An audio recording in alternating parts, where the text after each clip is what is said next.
বলতেছেন আল্লাহ, হে লোক সকল শোনো, আল্লাহ ডাকতেছেন তার বান্দাদেরকে, বান্দিদের, ইন্না খালাকনাকুম মিন যাকার, নিশ্চয়ই আমি আল্লাহ তোমাদেরকে তৈরি করেছি একজন নর ওয়া উনসা, একজন নারী থেকে, একজন মানব একজন মানবী।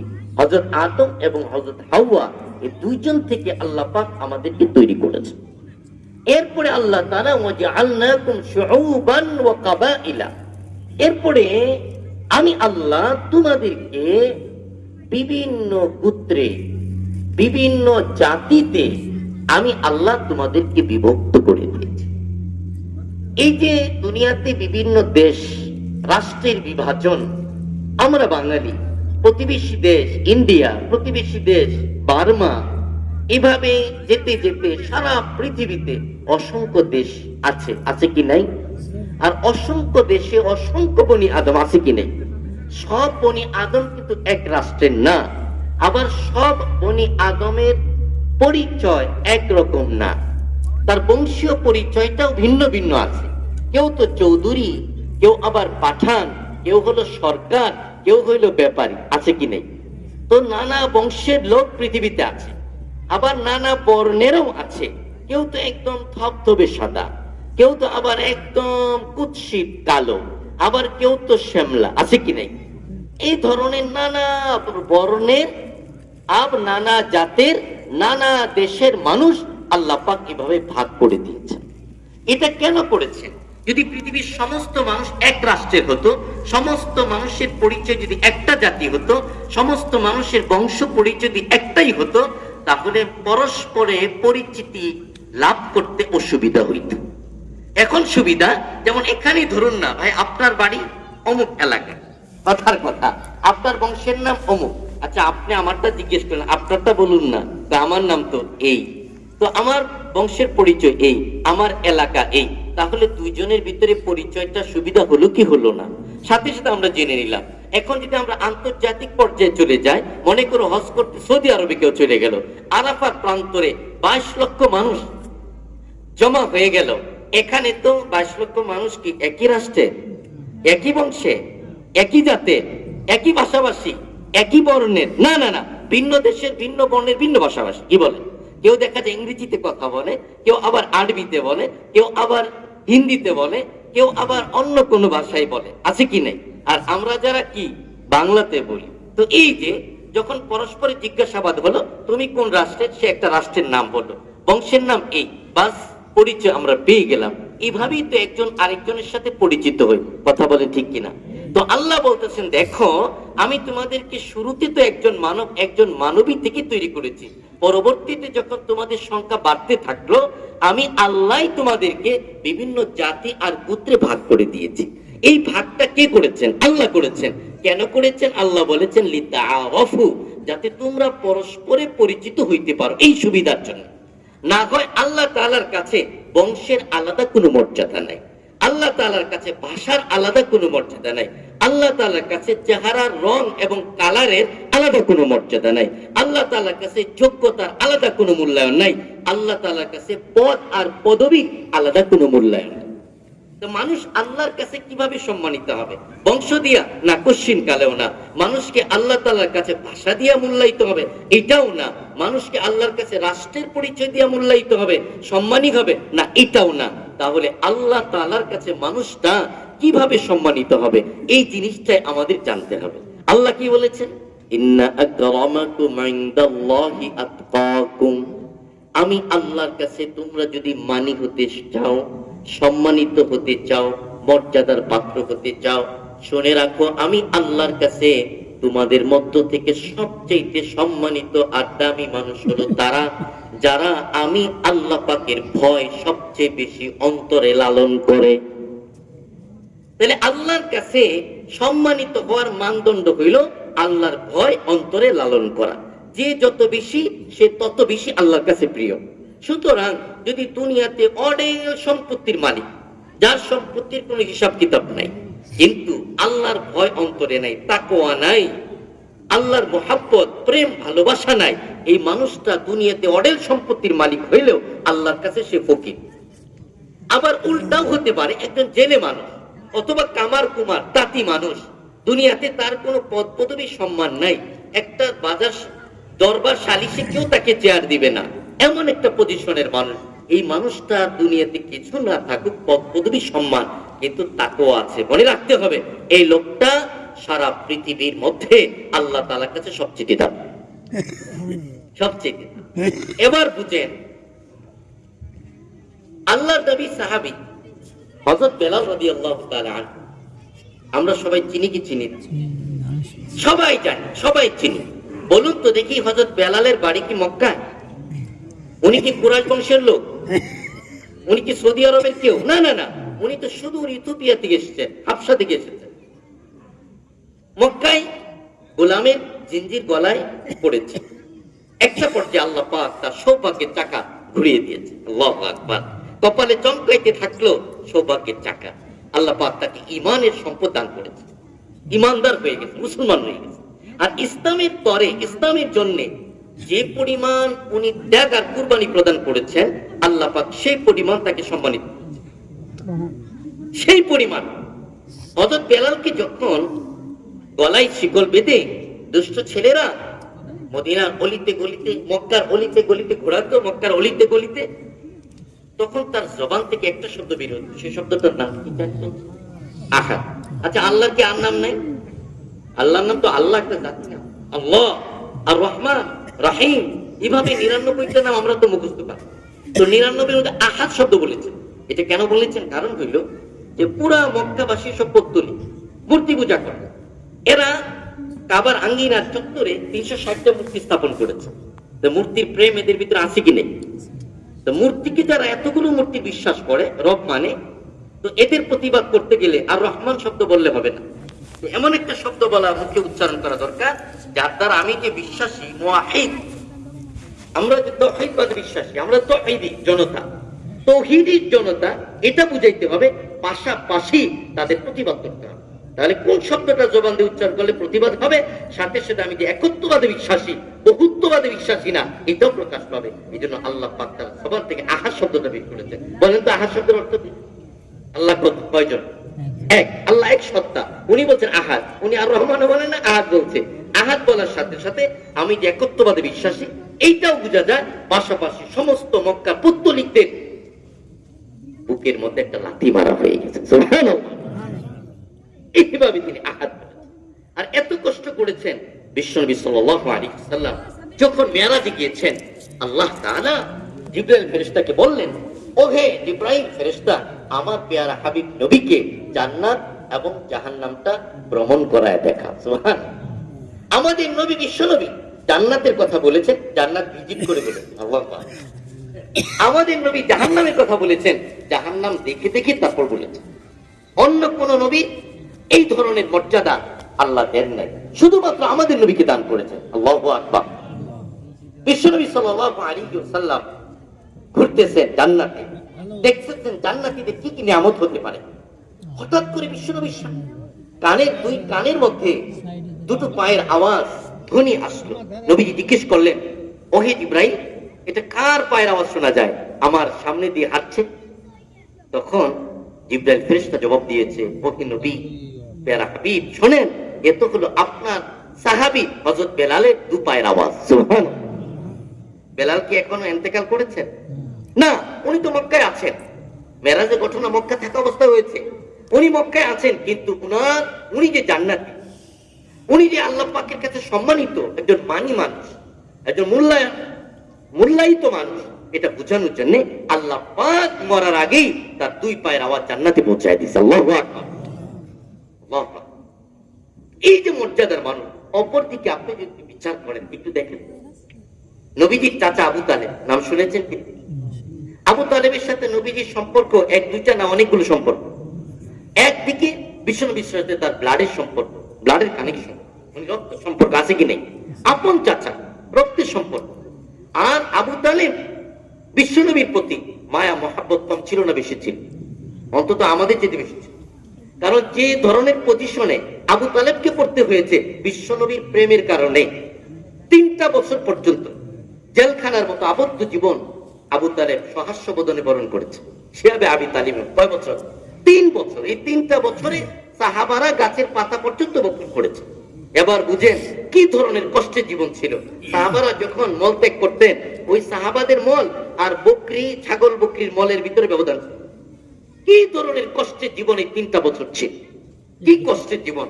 এই কষ্টের জীবনের সঙ্গী সাহাবারা ছিলেন, আবু তালেবও ছিল, সে বেঈমান হওয়া সত্ত্বেও। আল্লাহু আকবার। কার জন্য? একমাত্র নবীর প্রেম আর ভালোবাসার জন্য। সেই আবু তালেব নবীজি সাল্লাল্লাহু আলাইহি ওয়াসাল্লাম যখন বিবাহের উপযুক্ত বলেন, বিবাহ করাতে হবে, যেহেতু দাদা নাই, বাবা নাই, অভিভাবক হিসেবে আবু তালেব। তো খুঁজতে খুঁজতে আরবের সবচেয়ে সম্মানিত এবং সবচেয়ে পরিচিত একদম ধনাঢ্য এক নারী আমাদের খাদিজাকে নির্বাচন করে। আল্লাহু আকবার। মা খাদিজার সাথে বিবাহ হয়ে গেল। তো বিবাহের দিন বিবাহের যে খুতবাটা দিতে হবে, এই খুতবাটা আবু তালেব দিয়েছে। আল্লাহু আকবার। বিবাহের খুতবা আবু তালেব দিয়েছে। তাহলে আবু তালেবের সাথে নবীজির সম্পর্ক দিন দিন বাড়তেছে কি? বাড়তেছে। যখন বিশ্বনবী সাল্লাল্লাহু আলাইহি ওয়াসাল্লামের ঘরে আল্লাহ পাক একে একে সন্তান দেওয়া শুরু করলেন, একটা পর্যায়ে জান্নাতের সমস্ত নারীদের নেত্রী হযরত ফাতেমা নবীজির কোল জোরে আসে। আস্তে আস্তে বড় হলে, বিবাহের উপযুক্ত হলেন। এখন চাচা নিজে তার সন্তান হযরত আলী দিয়া নবীজির মেয়েকে তুলে নিলেন, পুত্রবধূ বানাইছে। এতদিন ছিলেন চাচা, এখন হয়ে গেলেন কি বিয়ে। কথা বলেন, এখন কি হয়ে গেলেন? বিয়ে হয়ে গেলেন। হ্যাঁ, এখন যদি আপনি জিজ্ঞেস করেন, বলেন তো ফাতেমা রাদিয়াল্লাহু তাআলা আনহা শ্বশুরের নাম কি? আপনারা সবাই কার নাম বলবেন? আবু তালেবের নাম, ঠিক কিনা? এখন যদি বলেন হযরত আলী, নবীজির জামাতা হযরত আলী, আলীর বাবার নাম কি? আবু তালেব, তাই না? এরপরে কিছুদিন পর আল্লাহ তাআলা আবার এই যে দম্পতি হযরত আলী আর হযরত ফাতেমা, এই দম্পতিদের কোল জোরে আল্লাহ পাক দান করলেন হাসান হুসাইনের মতো সমস্ত যুবকদের। আল্লাহু আকবার। সর্দার হযরত হাসান হুসাইন রাদিয়াল্লাহু তাআলা আনহু। এখন আপনাদেরকে জিজ্ঞেস করি, বলেন তো হাসান হুসাইনের দাদার নাম কি? আবু তালেব। তাহলে আবু তালেবের সাথে নবীজির সম্পর্কটা বাড়তেছে না কমতেছে? এত বাড়ছে। আল্লাহু আকবার। এবার বলেন তো দেখি, আবু তালেব জান্নাতি না জাহান্নামী?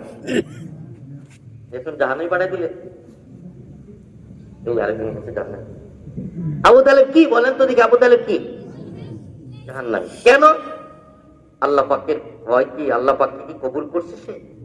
কথা বলেন, আল্লাহ পাককে কি কবুল করেছে? না না। বিশ্বনবী সরকার দু আলম একদম মৃত্যু পর্যন্ত আবু তালেবের পেছনে পেছনে লেগেছিলেন।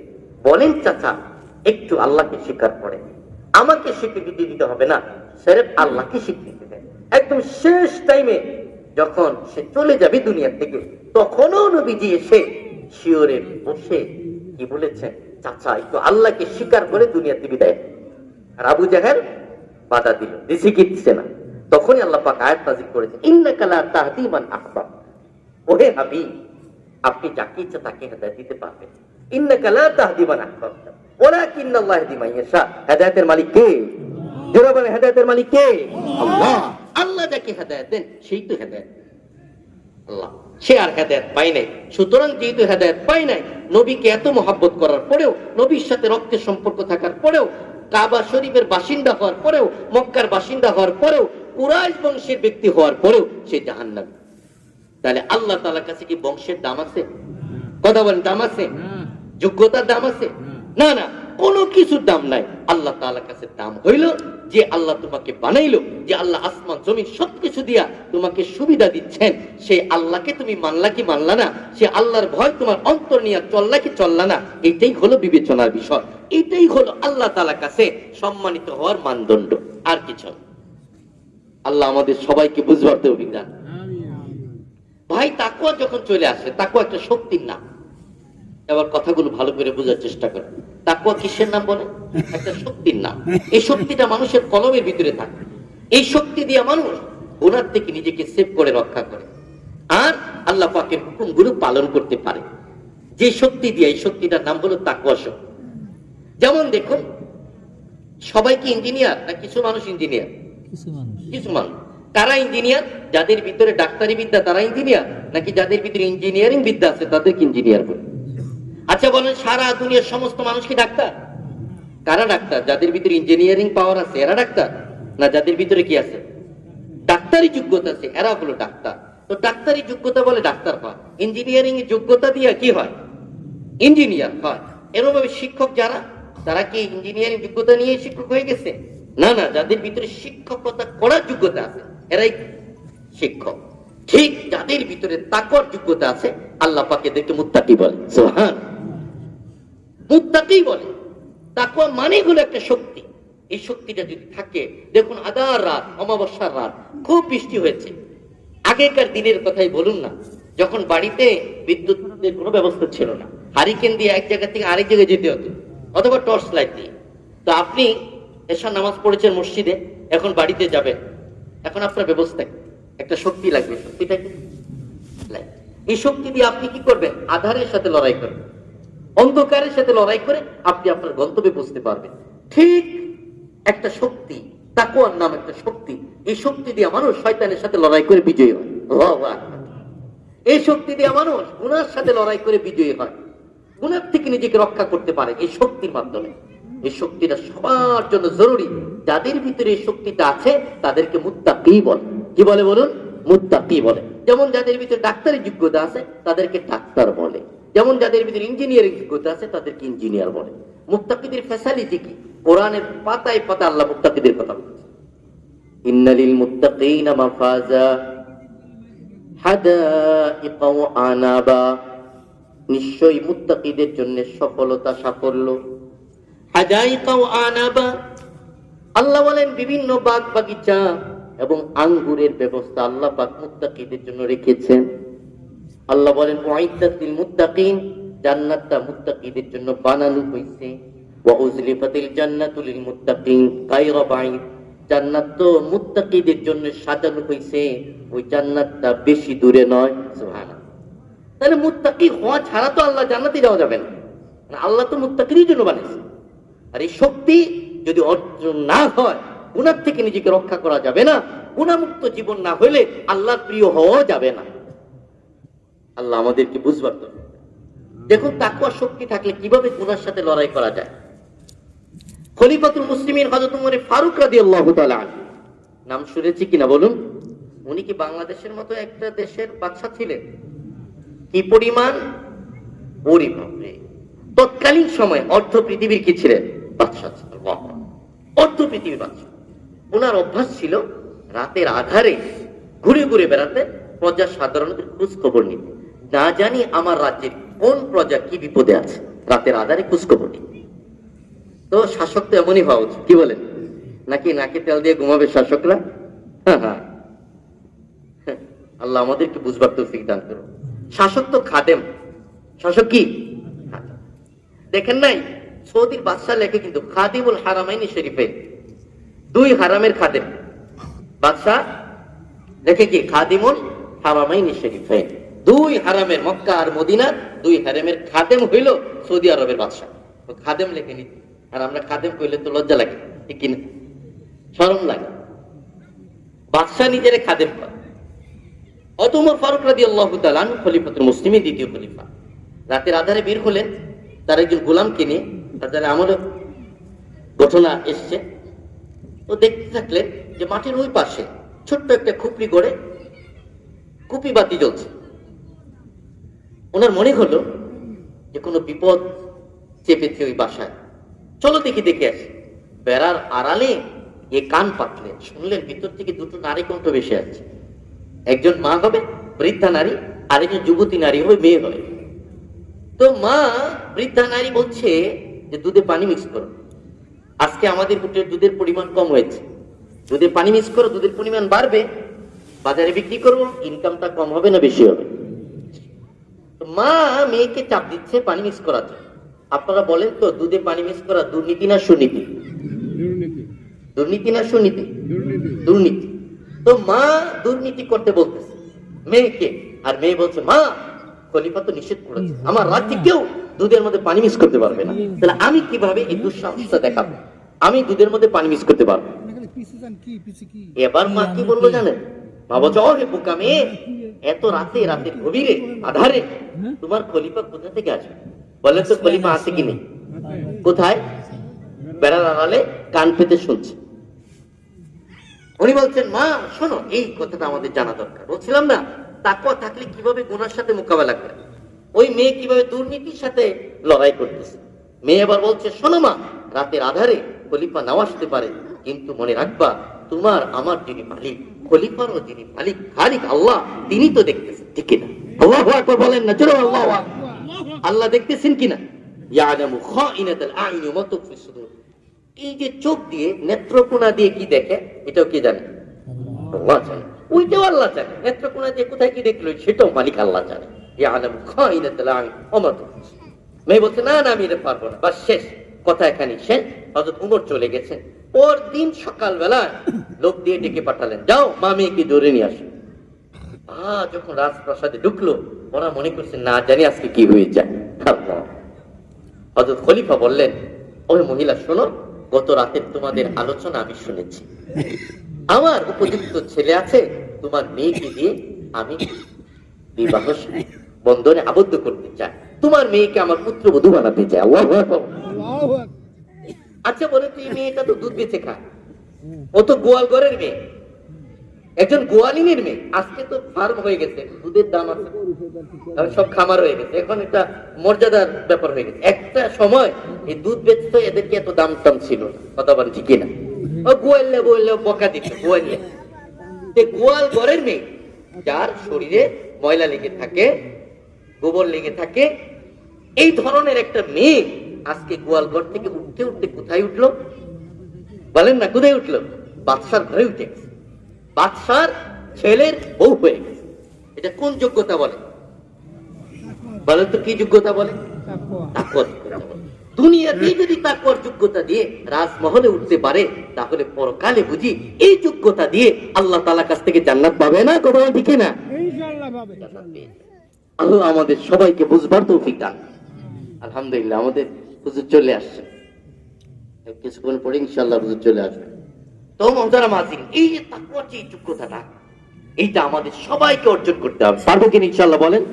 সবাইকে অর্জন করতে হবে। যদি এই যোগ্যতা নিয়ে আমি বেড়ে উঠতে পারি, মৃত্যু পর্যন্ত যদি থাকতে পারি, নিশ্চিত থাকেন ইনশাআল্লাহ আল্লাহ তাআলা আমাদেরকে জান্নাত দান করবেন। সুবহানাল্লাহ। ওই আল্লাহর জান্নাতে যাওয়ার জন্য তাকওয়া লাগবে, আল্লাহর জান্নাতে যাওয়ার জন্য মুত্তাকি হওয়া লাগবে। মুত্তাকি কি? তার ভিতরে তাকওয়ার যোগ্যতা আছে, শক্তি আছে, যে শক্তি দিয়া গুনার সাথে লড়াই করে নিজেকে বিজয়ী করতে পারে। ওই যে ওই মহিলা। আল্লাহ আমাদের সবাইকে বুঝবার তৌফিক দান করুন, আমল করবার তৌফিক দান। মুহতারাম হাজিরিন, হাদিসের মধ্যে আসছে সরকারি দোয়া আলম, ইয়া আইয়ুহান নাস আলা ইন্না রাব্বাকুম ওয়াহিদুন। শুনে রাখো, নিশ্চয়ই তোমাদের রব প্রতিপালক একজন। আমাদের প্রতিপালক কয়জন? এক সত্তা আল্লাহ, আল্লাহর সাথে কোনো শরীক নেই, ঠিক না? ওয়া ইন্না আবাকুম ওয়াহিদুন, ওয়া ইন্না আবাকুম ওয়াহিদুন। আর তোমাদের বাবা একজন, হযরত আদম আলাইহিস সালাম। আলা শুনে রাখো, লা ফাদলা লি আরাবিয়িন আলা আজামি। অনারবের উপরে আরবের আলাদা কোনো মান আর মর্যাদা নাই আল্লাহর কাছে।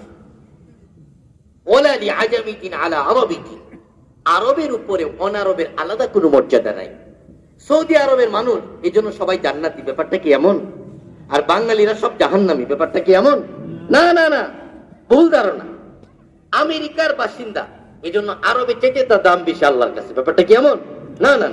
ওয়ালা আহমার আলা আসওয়াদা, যারা শ্বেতাঙ্গ, চেহারা সুন্দর, বর্ণ খুব সুন্দর, তাদের দাম কি কালোদের উপরে বেশি নাকি? না না না। আবার কালোরা কি শ্বেতাঙ্গের উপরে দামি বেশি? ব্যাপারটা কিন্তু এমন না। ও আল্লাহর কাছে দাম চেহারা দিয়ে হবে না, 5 ফিট 6 ইঞ্চি লম্বা, ফিগার খুব সুন্দর, না না না, আল্লাহর কাছে সে দামি হবে না।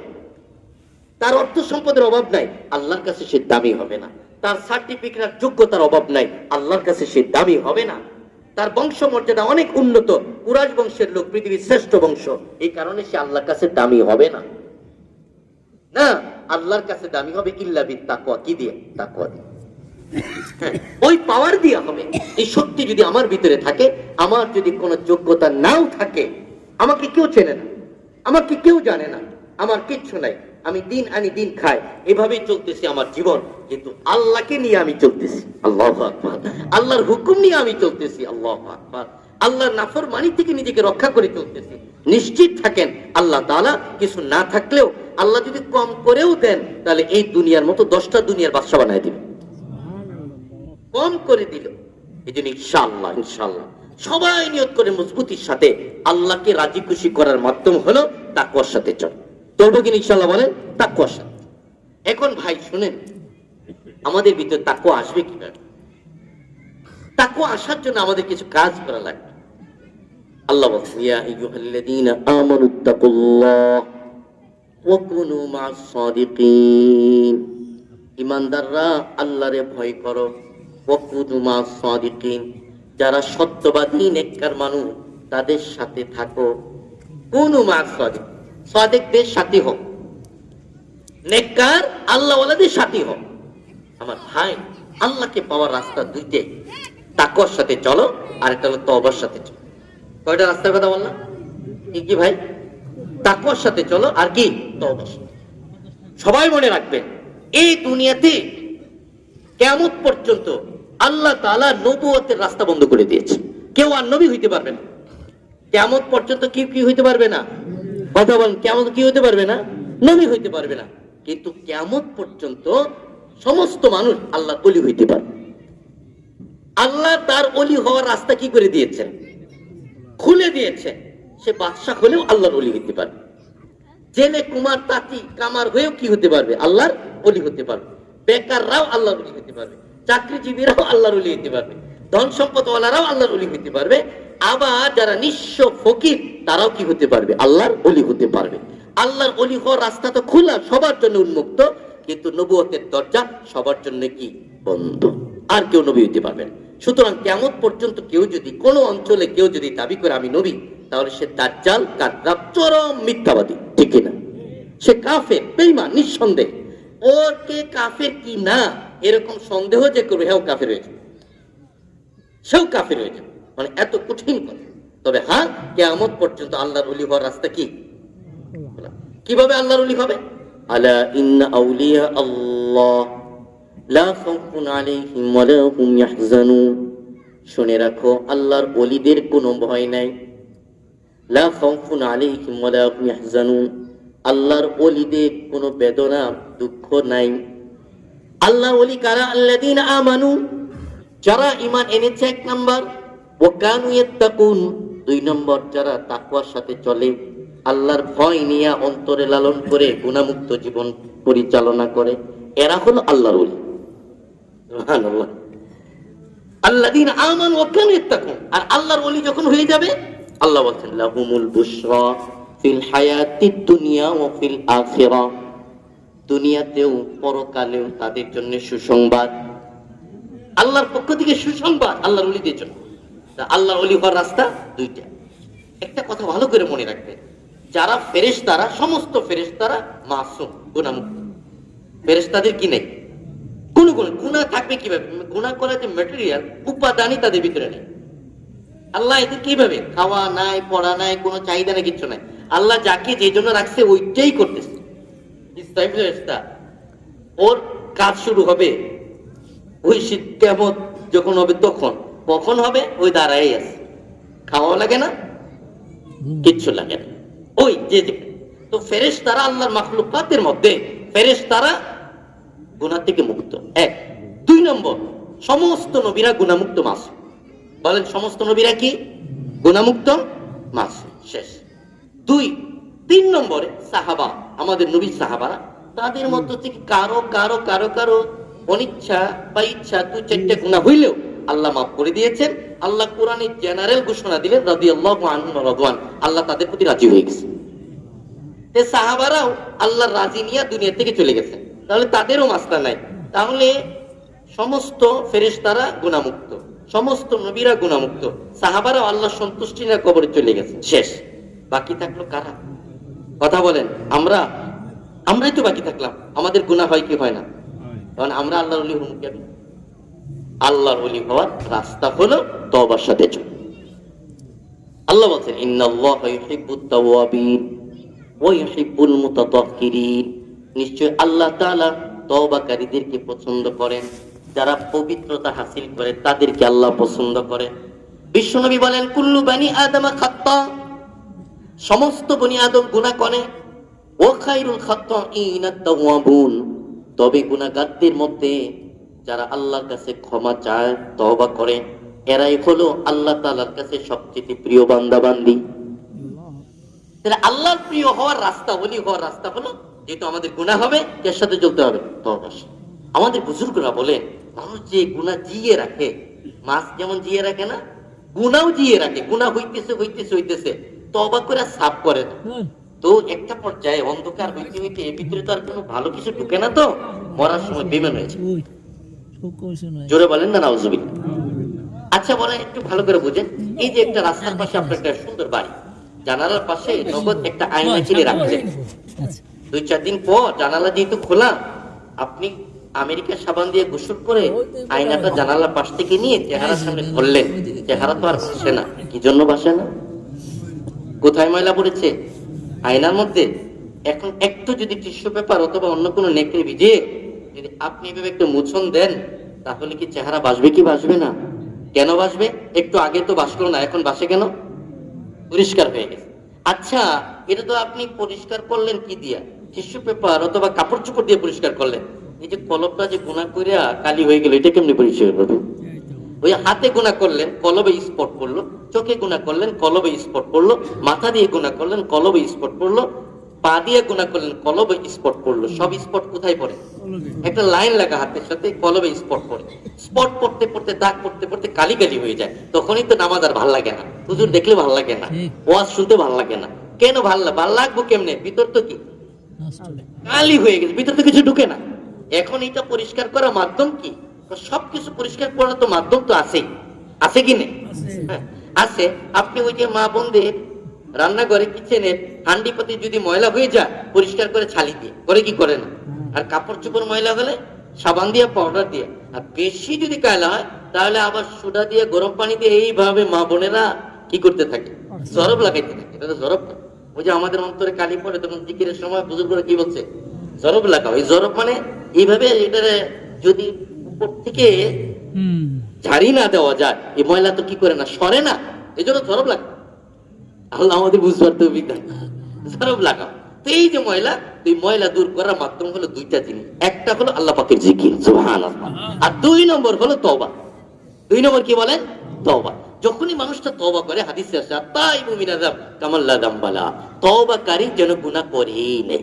একদম তওবাটা হলো এমন একটা জিনিস, টিস্যু পেপার দিয়ে যেন কলবের আয়নার মধ্যে এইভাবে একটা মুছা দিয়ে শেষ, সুবহানাল্লাহ, সাথে সাথে গুনাহ শেষ।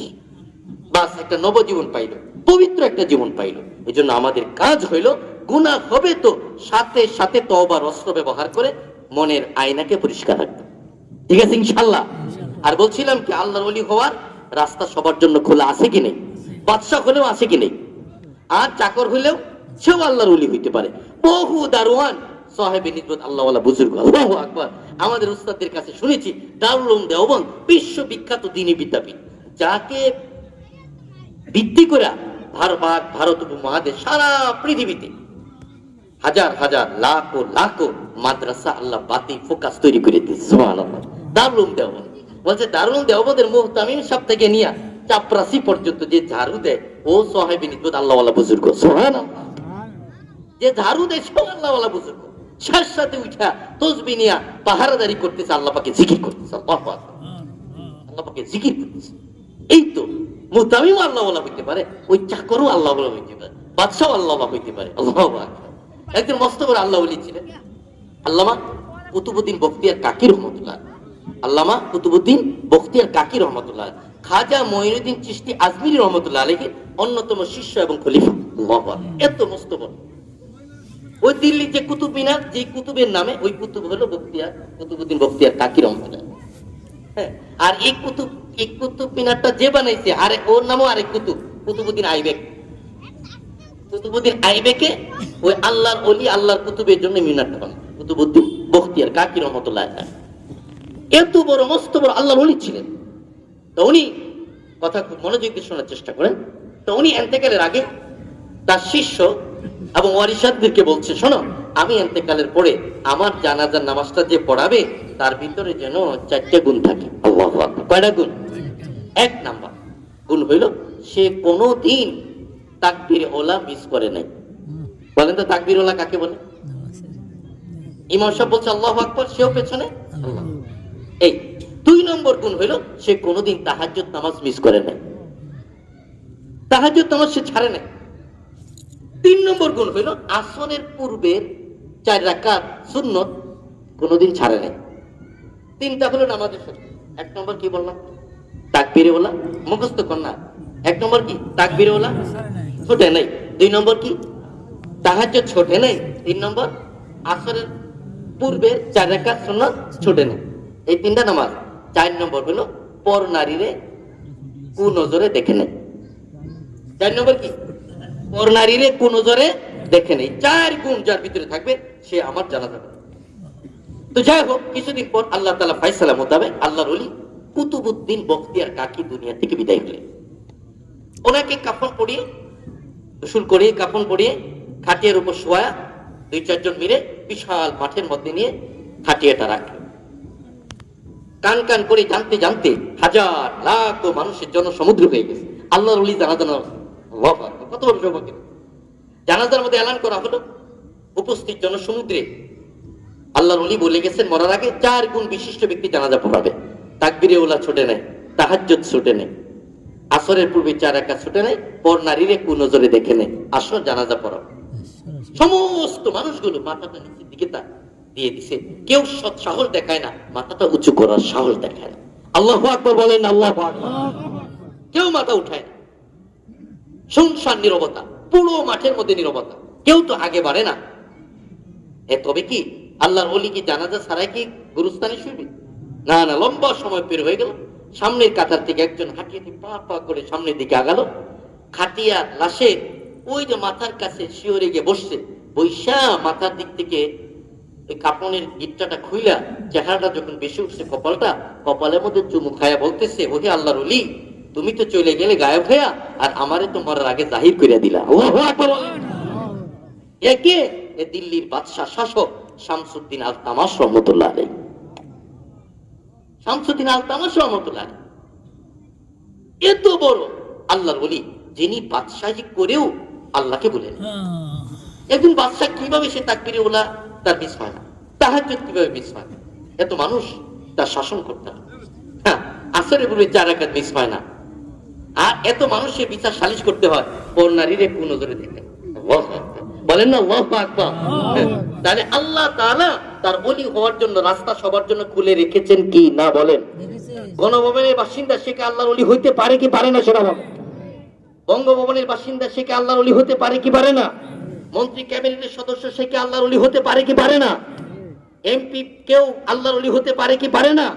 কমিশনার, চেয়ারম্যান, মেম্বার সে কি আল্লাহর ওলি হতে পারে কি পারে না সেটা বলে? আল্লাহ আমাদেরকে বুঝবার তৌফিক দান করুন। যদি আল্লাহর ওলি হয়ে যেত তাহলে পালায়া যাইতে হইতো না, ঠিক না বলে? আল্লাহ রাস্তা খুলে রাখছিল আল্লাহর ওলি সবার জন্য, আল্লাহ উন্মুক্ত করে আল্লাহর ওলি। এই জন্যে আমাদের যেহেতু